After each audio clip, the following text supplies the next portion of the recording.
fan following which is so widespread, and for them this material is so sacred. Also, was it any kind of pressure while you were attempting Tolkien's work? Well, I mean, the biggest pressure was the pressure that Patrick and I put on ourselves, simply because there's such a need for what Middle-earth can bring to our world. There's a real darkness in our world right now. There's a lot of people who are in a lot of pain. Political darkness, economic darkness, social darkness, just a lot of challenges. And Middle-earth speaks to people in their soul. It's one of the reasons why Tolkien's work has been, I mean, next to like the Bible, the Quran, and certain writings of Mao Zedong, Tolkien has been the most selling work of all time.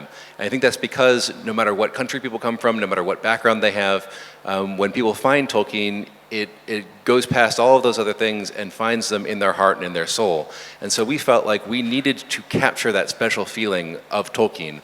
Because really the Second Age, the story I mentioned a moment ago, Tolkien sketched it out, but he didn't do it in a ton of detail in a lot of parts. So there was a lot of things where we had to very carefully excavate what he had shown us, but then also to continue to connect the dots and fill some of the gaps in where necessary.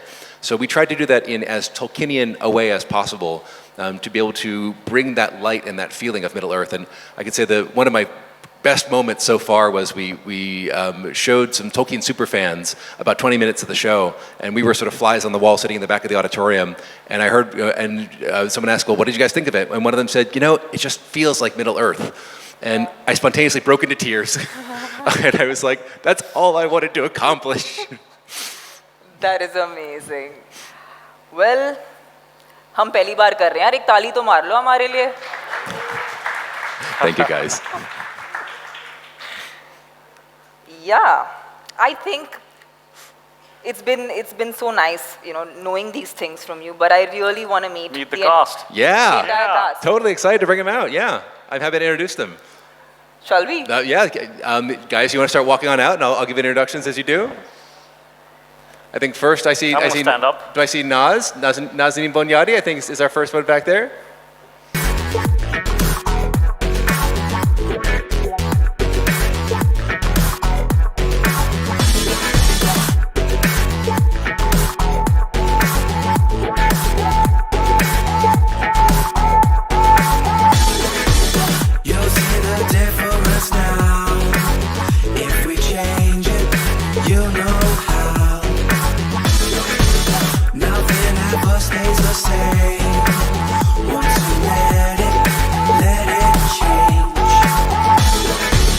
It's like a family tree, part of you and part of me.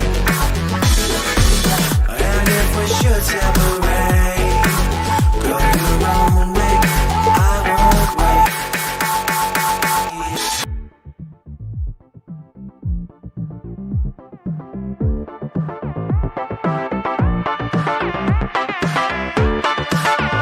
Happy proud fellow, I should say. And we have Tyro Muhaffedin, who plays Theo. And we have Emma Horvath, who plays Earien.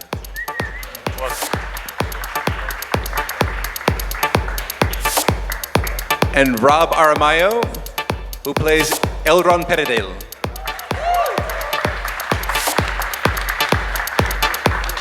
And I think that's it. Everyone, one more welcome for our entire Lord of the Rings cast.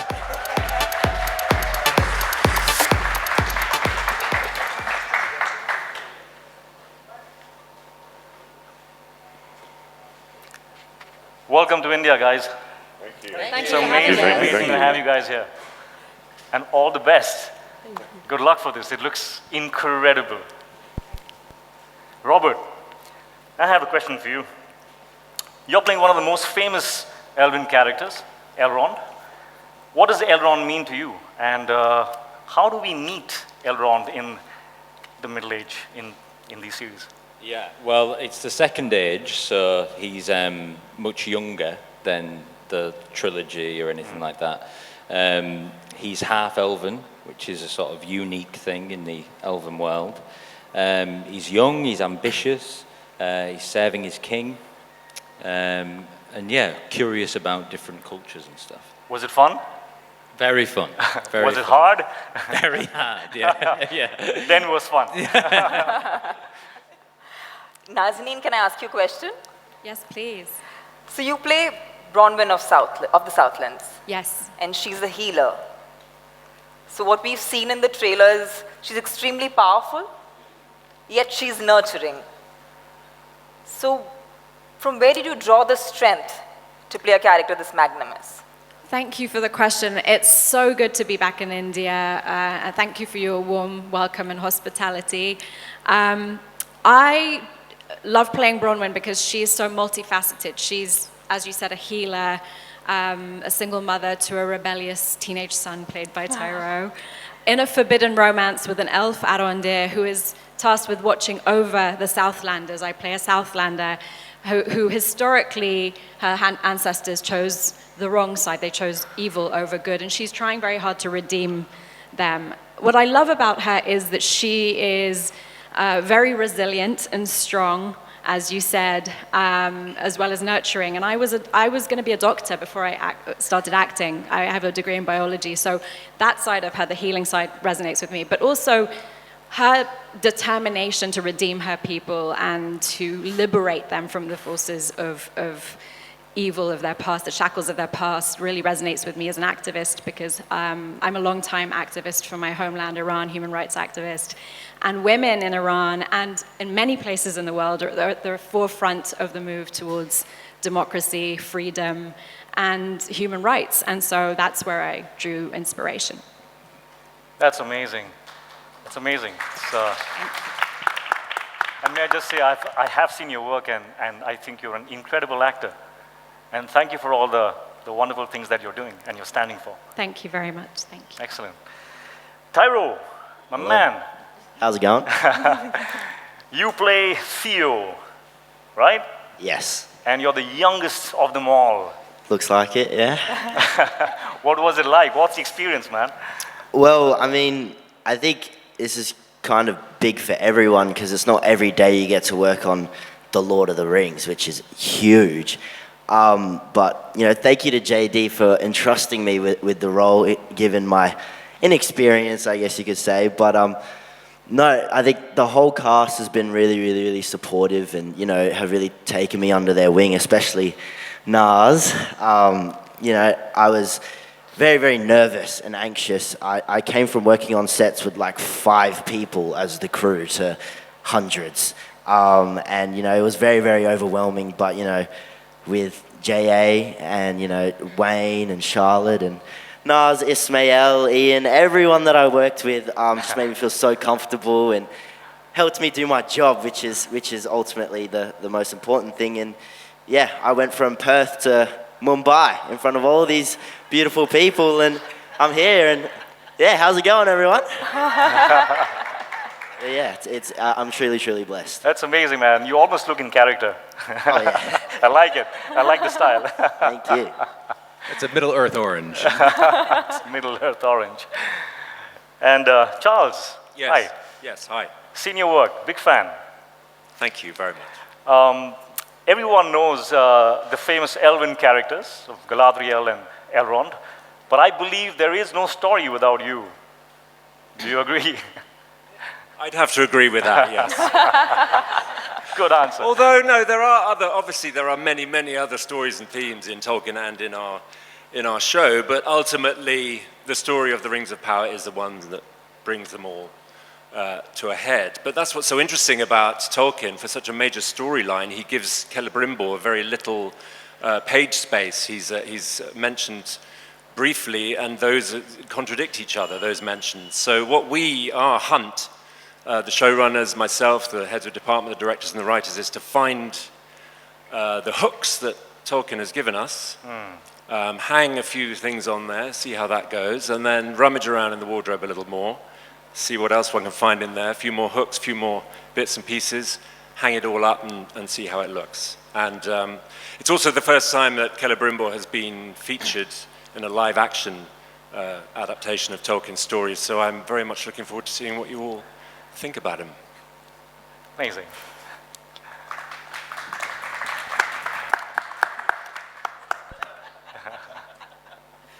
Lloyd, I'd really like to ask you, you're playing Elendil, I am. who's the father to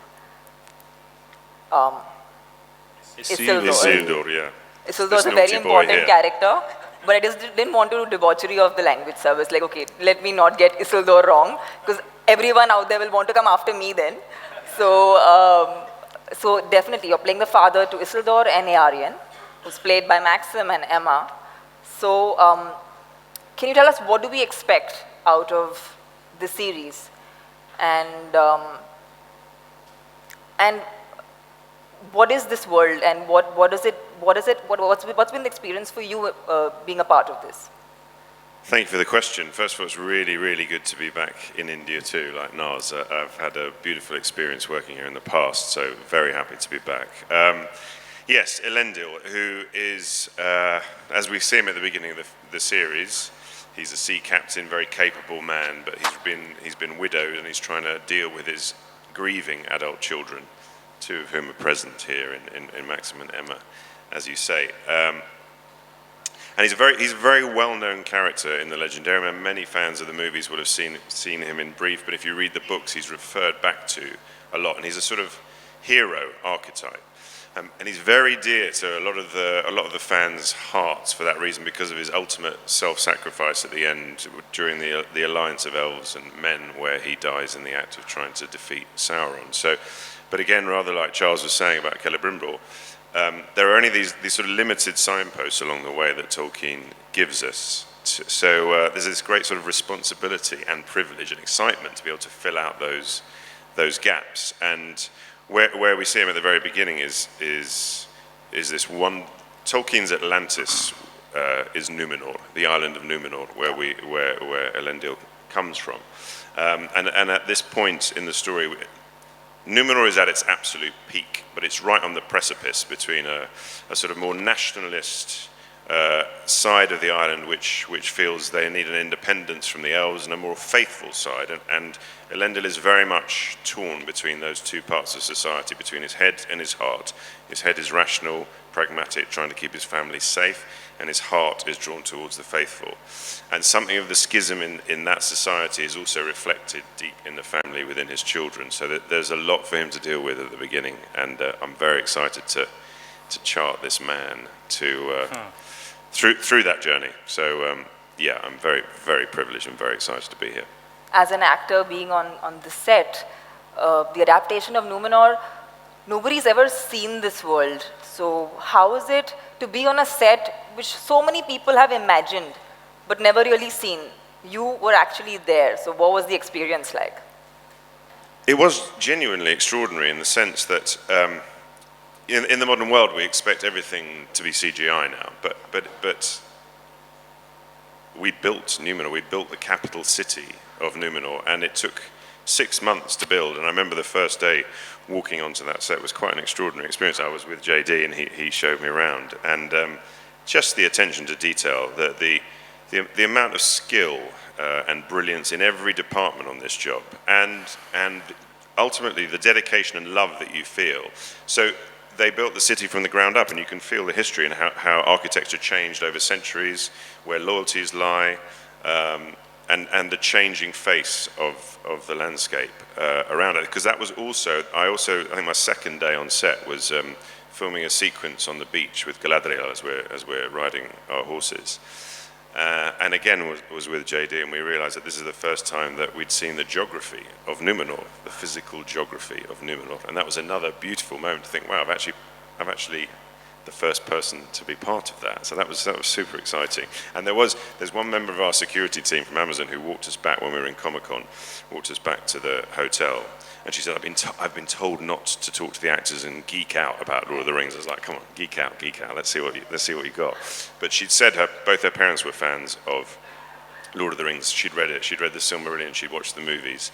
And she said, and when she saw Numenor on screen for the first time, she'd seen the first 3 episodes, she said she just burst into tears. And I took that as a really, really good sign that oftentimes when we read the books, our imagination is really powerful, but somehow this exceeded her expectations, or should I say enhanced her expectations of what Numenor was. So I was really, really pleased about that.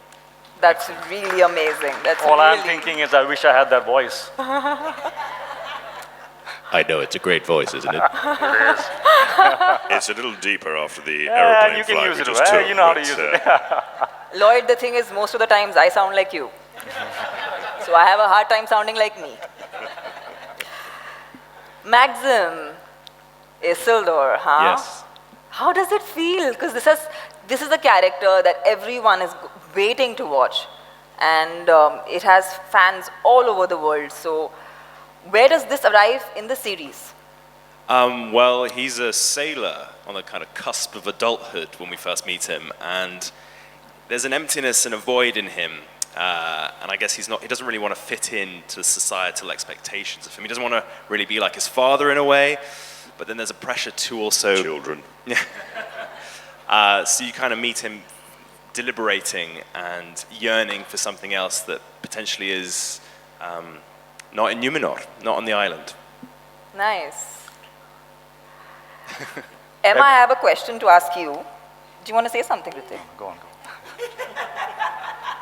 Are you sure you don't want to say anything? Absolutely sure. Just checking. I was just thinking he could do well in Hindi films. Actually, he does have a Yeah. very Indian face. Yeah. I don't know if it's... I'll take Yeah. that. Would you do a film in which you would cast the three of us? The three of us? Yeah, why not? Yeah, well, if you write it. Anyone interested? Make us Mr. out Payne. there, in case anyone's listening to us. Between seasons, see no evil, hear no evil. Emma, your character, hi. How is Mumbai treating you? Please tell me. It's awesome. It's I'm awesome. so happy to be here. I've never even been to Asia, so this is, I mean, Wow. continental and country-wise, I'm like, wow, totally new. And when did you come in, if I may ask? Sorry? When did you reach here, if I may ask? 3 a.m. this morning. And she looks so stunning. Guys, All of you big guys. round of That's applause for just incredible. that absolute beauty. Emma, you're playing Aryan, Yes. and that's a beautiful name. Yeah, I love it. Do you love it? Yeah, I think it sounds very magical. It means sea maiden. Sea Maiden. Nice. Oh, that's beautiful. I was about to ask you, what does it mean? About Okay. the name, yeah? Good. That's but does this have any significance with, is it relevant in any way to the islands of Numenor, or is there any significance as to how that's a part of how you created the character? Yes, Numenor is a very nautical society, and so it's very apt that she's named after the sea. Isildur means servant of the moon, and Anarion, the middle child, is a reference to the sun. So her siblings, their names reference sort of celestial, heavenly bodies, and her name is quite grounded, which is very apt because the schism that Lloyd was mentioning that's occurring on the island is also starting to take shape within the family. She's immensely proud of her people and the island and the beauty that they've created and the society that they've created. And she's quite frustrated with both of her brothers who have these sort of romantic ideas of the past and spend a lot of time sort of looking up, and she's very much looking down at the beauty that her people have created. So yeah, I think her name is very appropriate. It's a beautiful name indeed. And Markella, hi again. Hello. You play Nori, a Harfoot. Yes. Am I saying that right? Harfoot. Yes, you are. It wasn't working before.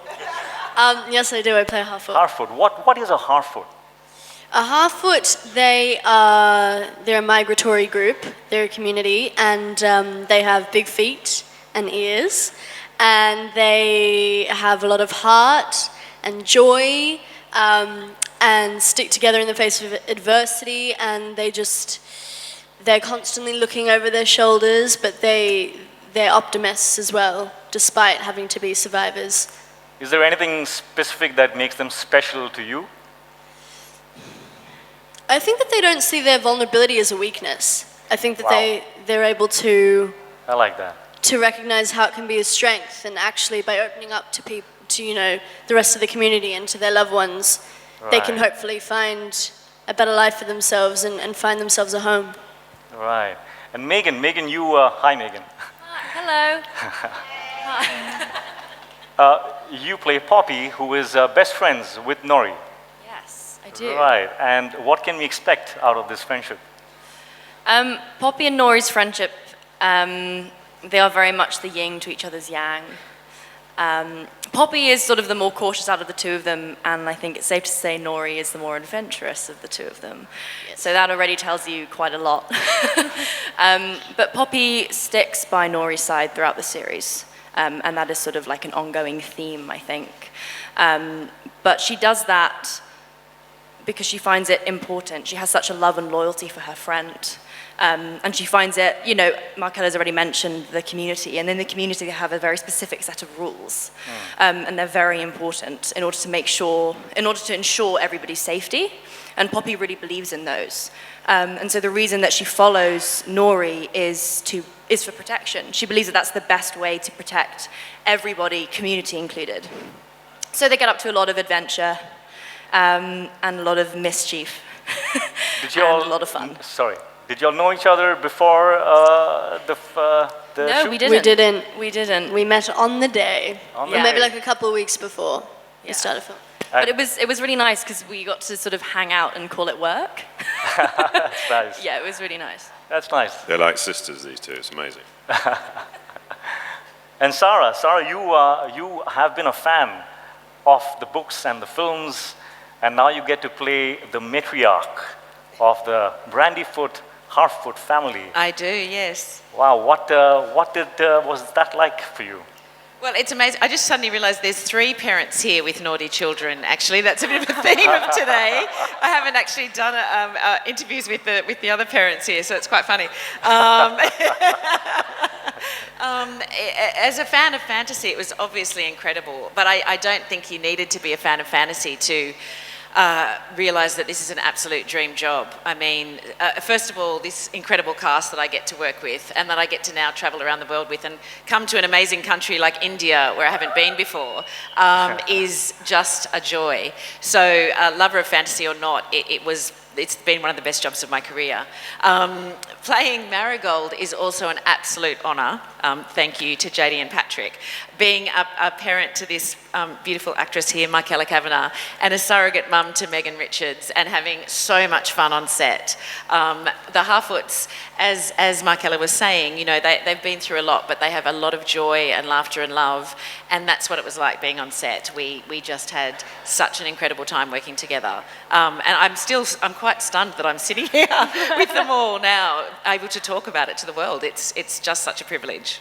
Well, I have to say, the joy and the love, it shows. It's showing on all your faces. This is going to be a great one, guys.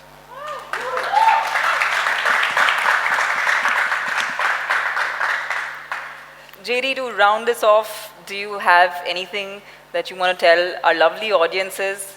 And also, do my elfish ears make a cut? I would like to know. They're wonderful. I mean, you would actually have to cut them a little bit to help them make the cut, but Okay. but they're close. They're close. Okay, good. Let's talk. Have your people call my people. That sounds like a plan.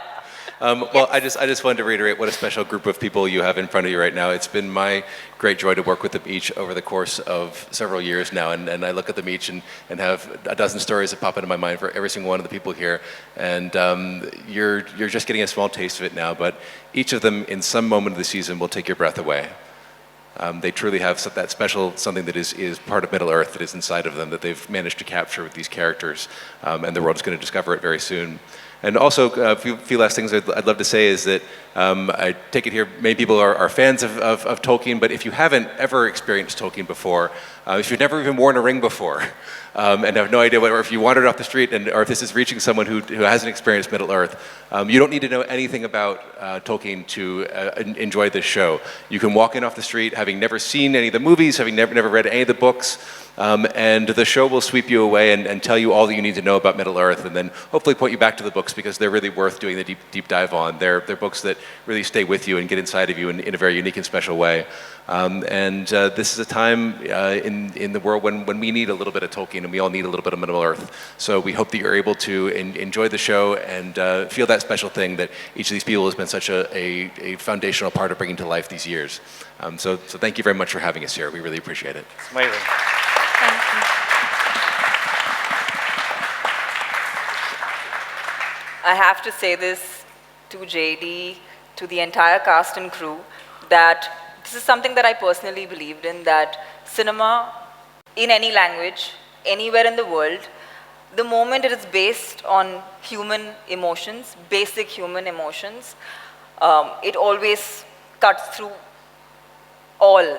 There's no language needed, there's no country needed, and I feel like that faith that I have in the cinema that I want to do has been reaffirmed by Rings of Power.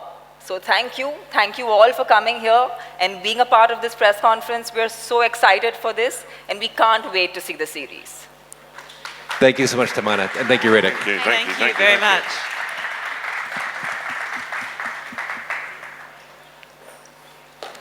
Wasn't that a wonderful... Sorry, I didn't mean to pull a Ring of Power on you. But yeah, wasn't that a wonderful moment for all us fans of the Lord of the Rings? Let's give them a huge round of applause for Hrithik, Tamanna and the wonderful cast and crew of the Lord of the Rings, the Rings of Power. It's a perfect opportunity for a photo op at this point, yeah? Yeah, let's have Gaurav, Albert and Sushant back on stage for a wonderful photo op.